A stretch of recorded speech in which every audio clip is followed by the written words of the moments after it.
Welcome to this short video on the rogenSi negotiation planner. Over the next 10 minutes we're going to take you through our planning tool, the various modules and how to use each one. The aim of this is to help you maximize the value you extract from every negotiation you're involved in. So first up, let's have a look at the planner.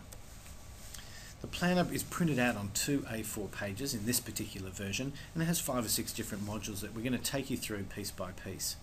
Really simple to use. Typically we encourage you to use a pen and paper and use it with your colleagues when you're doing your planning. Let's though just understand the real value that goes with putting time into planning. And the first thing is we know that it helps you save time. People who plan consistently say to us that they were able to get their deals done on the first or second go rather than having those deals that we've all been involved in that have lasted for months and months. So it really is a time saver in the long run. Second thing is it allows you to collaborate with your colleagues in the office to work on your strategy together, to come up with a unified way of getting the results that you're looking for. It also allows you to be more in control when you're in the negotiation. You're going to know when you're off track and how to get yourself back on track. And finally, it gets better outcomes. Consistently we hear this from people, that the planning and the structure they get from a negotiation planner such as this one will help them get better outcomes, not only for themselves but for their counterparties. So let's take a look at the first of the modules, and this one's around establishing your objectives. But before we do that, we think it's really important you understand the mindset that's going to be necessary to get the best outcome from your negotiation. Now, in our language, we define mindset as the patterns of thinking that determine the quality of our actions. And so that means you really need to establish, what am I going to be thinking when I'm in the negotiation to make sure that I do the actions that get me the best possible outcome.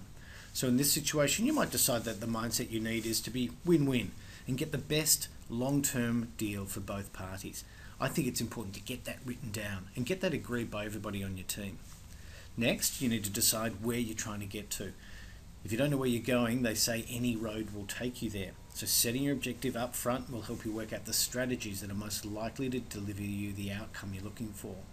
In this case, you might want to achieve a rate of 110 per square foot for 5 years with no rent review for 4 years and an A-grade service level agreement. Knowing that's what you want to achieve means that everybody on your negotiating team can get themselves organised to achieve that result. But it's not just this that's necessary. Sometimes you need to have a bit more of a holistic thinking period around what you're trying to achieve. And to do that, we encourage you to think about the past and the future as well as the present.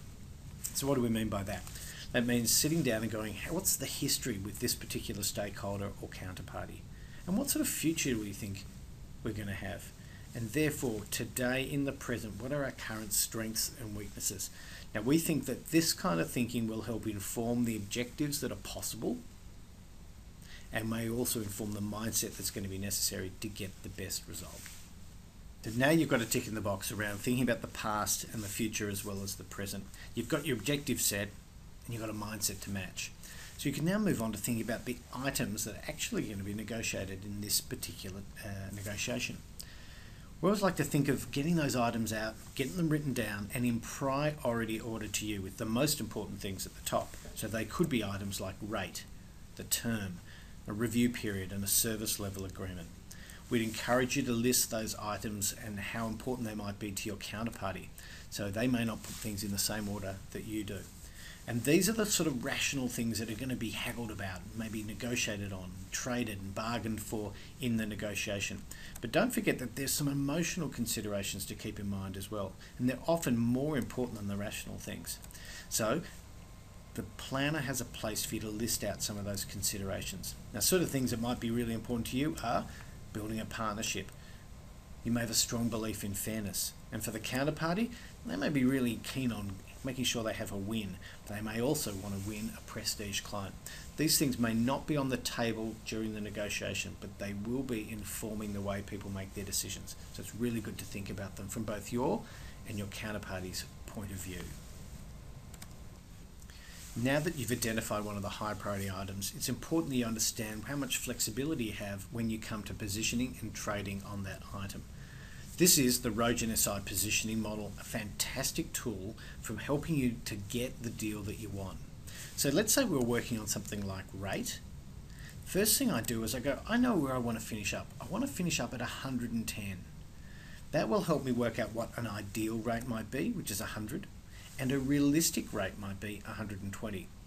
So that gives me a range to work in. I'll accept anything from 100 to 120. I think I can get 110. But that's not often how it works in a negotiation. You have to start with something a little keener than that. So you might open with something a little lower, say 90, but you also need to know when you would have to walk away, say 140. Now this gives me something I can work with when I'm in the negotiation. But beyond this, I also can go out to other parts of my business and say to people, say in finance, IT or HR, and get some advice on them on what's absolutely possible. So when I lock in the deal, I know I'm going to get their acceptance when I bring it back. You could also set your overall strategy for this piece of the pie. You might be able to say, you know what, we're going to be pretty flexible on this.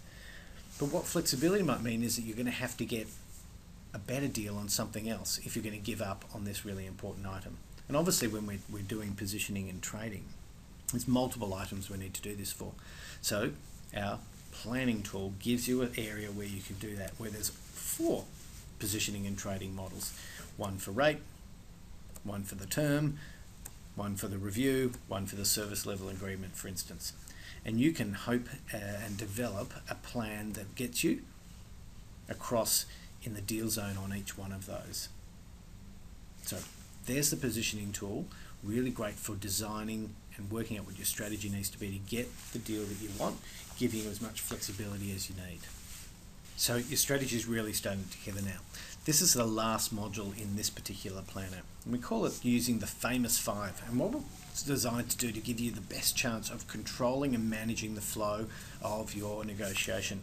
The section looks a little like this, and it has 5 principal elements: the who, the what, the why, the how, and the outcome.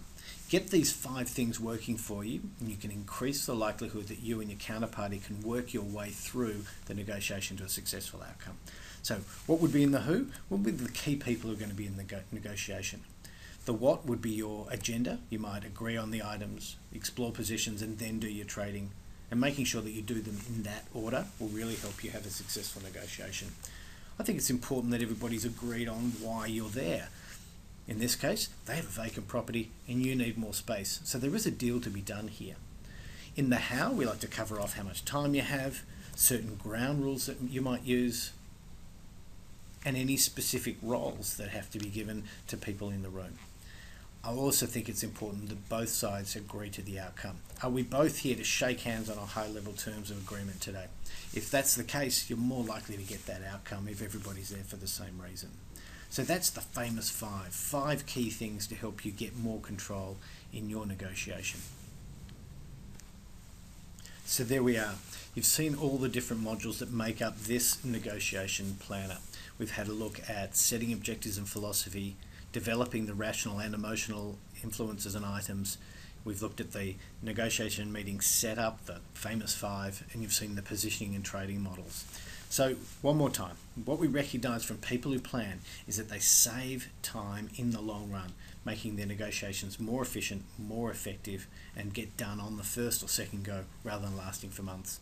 We know that having a planning tool that everyone knows and understands can help you collaborate with your peers and ideally collaborate with your counterparties to produce a much better outcome. And of course, you can have greater control in your negotiations. You're going to know when you're off track and how to get back on track. And we think the combination of these things will help you generate significantly better outcomes every time you go to negotiate. And that's not just for you, that's for your counterparties as well. And that's certainly a great way to do long-term business relationships. So that's the negotiation planner from rogenSi. If you've got any further questions, my email address is on the screen. I'd love to hear from you.